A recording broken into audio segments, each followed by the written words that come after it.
People, we back. It's your boy CD, People Like Us Media, in conjunction with B-Lee Productions. Shout out to Hustle Records, shout out ScreamAtMe.com. This is a JP3 production. We're here for the 2012 Win Awards. We went digital on y'all. Bet y'all didn't expect that shit after taking a year off, but we back. Next topic, we're going to combine 3 and 4. We're going to do Lyricist of the Year and Verse of the Year.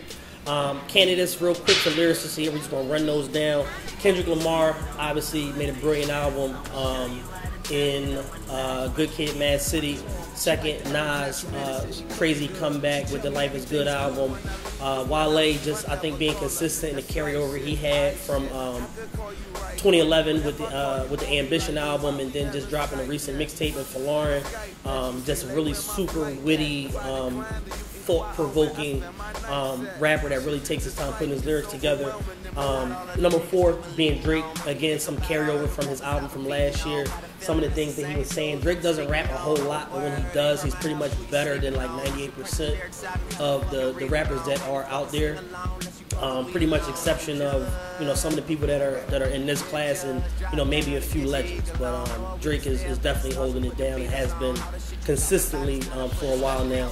And then finally, T.I. put together a beautiful album on his comeback. He's talking some real shit on this album. He's really breaking it down. He's dissing people again, which when you get a T.I. diss record, like he don't play games. He goes the full mile with that, and he really breaks it down. Trap Back Jumpin' is another like phenomenal record, just like kind of almost like an introspective type of trap record, something that we haven't really heard from like too many artists outside of like himself and Jeezy. Overall, I gotta say that while everybody was solid, it's hard to ignore the years that Nas and Kendrick Lamar had as far as putting together like a wonderful body of work, and then also some of their outside features as well, and kind of giving it the edge. I do personally feel, and I'm team Kendrick out, I do feel that Kendrick's album is just a little bit better than Nas as far as like him redefining what people consider as a classic, and the fact that people were talking about his album being a classic album because of his lyrical ability and his storytelling and all that, just within like literally days of his album coming out, even a week or two before his actual commercial release, which is crazy. Then you have like his features, where you have like Fucking Problem, where it's not a Kendrick Lamar record, but he still has the best verse by far. Like, so it's kind of like hard to ignore that when you're going up against other people in a category, somebody like Drake, and you pretty much like are blowing these guys out of water, like stylistically and with your lyrics. So I'm gonna give that one to Kendrick Lamar. Good Kid, Mad City, classic album. It's officially gold. Probably want to go platinum. And Kendrick Lamar just had a crazy year. Second topic we're gonna go with is Verse of the Year. Nas, hip hop. Scarface, hip hop. So 2 guys on the same song just went to another fucking planet with the stuff that they were talking about and the way that they broke down the structure of hip hop. Jay-Z on 3 Kings, Kendrick Lamar on Backseat Freestyle. It's hard to kind of like pick one verse from another, so I'm gonna cheat and throw that all the way in there. And then my sleeper out of all of this is Gunplay from Power Circuit, from that MMG album, and that was something that got him like some national recognition.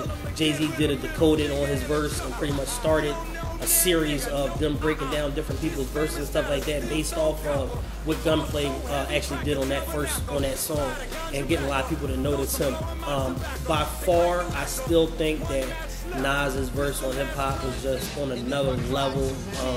You know how girls are, she love when you licking on her world star, like just layers and layers and metaphors and similes and comparisons and being abstract and being direct, and just what he was talking about, and it's just so true to the digital age that we've shifted to in hip hop that it's kind of like hard to ignore that. So 2012 Win Award, we're gonna give the Verse of the Year to my man Nas, Esco, and the comeback.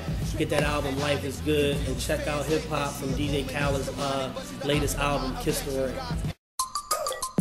Comeback Kid is somebody who went through any type of adversity in prior years, somebody who's having some trouble getting their career jump started and popped off in 2012. Anybody that was kind of like unexpected, somebody maybe that was written off by the fans, by the press, or anything like that, somebody that was left for dead. I really only have like two really worthy candidates for this topic, which are T.I. and 2 Chainz, fittingly both guys from Atlanta. T.I. being somebody who has just gone through like legal trouble after legal trouble over the last 4 or 5 years, landing himself in jail for a myriad of different topics, different reasons though, valid, lawful, whatever. He still found himself in jail almost pretty much every year since his Paper Trail album came out in 2008. He came back and had a big year this year, releasing his album, debuting at #2 on the charts, starting to pick up some features, and kind of getting back to the old T.I. that we love from urban legend and from trap music, and really kind of making people kind of like change their minds, including me, about him and, you know, his status in hip-hop and him still being the king of the South. 2 Chainz being somebody that I've always just been a super duper fan of from Player Circle back when he was Titty Boy. Then when he transitioned into like the Trappavelli mixtape series, working with DJ Scream, working with Bigger Rankin, different DJs like that, and kind of really like pushing to get his name out there. And then I think he really, you know, just kind of popped off towards the end of the year last year, but it was still with a mixtape, not with a commercial album.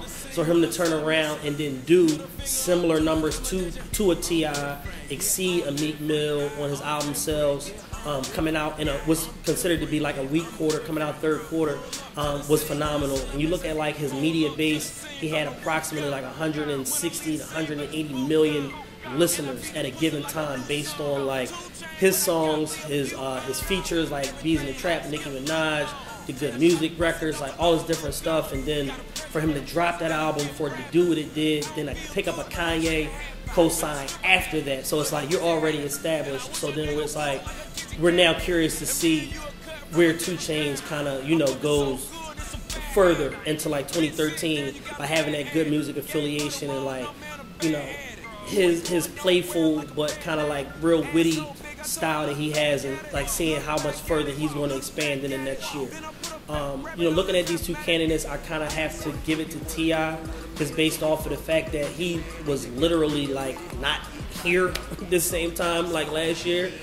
He dropped a dud that was like both critically and from a fan perspective that people just absolutely trashed and said that they hated. It was a terrible album. And you know, even just as recently as 2 months ago, I said when he dropped that Ball record with Lil Wayne, I said that's not it. T.I. is absolutely finished. Like, I don't know what he's doing. He looks desperate.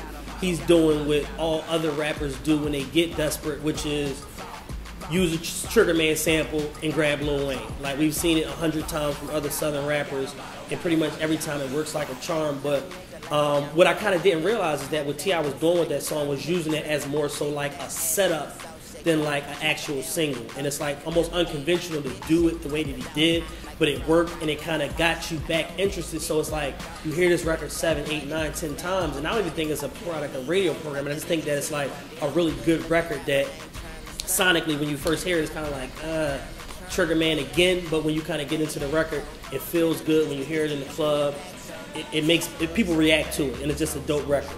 And then kind of leading up to the album, we had songs like Trap Back Jumpin', the record with R. Kelly, the record with Pink, the record with CeeLo, like just great records that I'm not trying to sell you anything.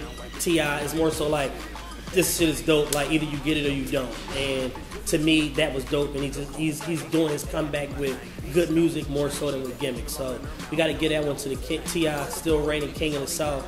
Shout out to him.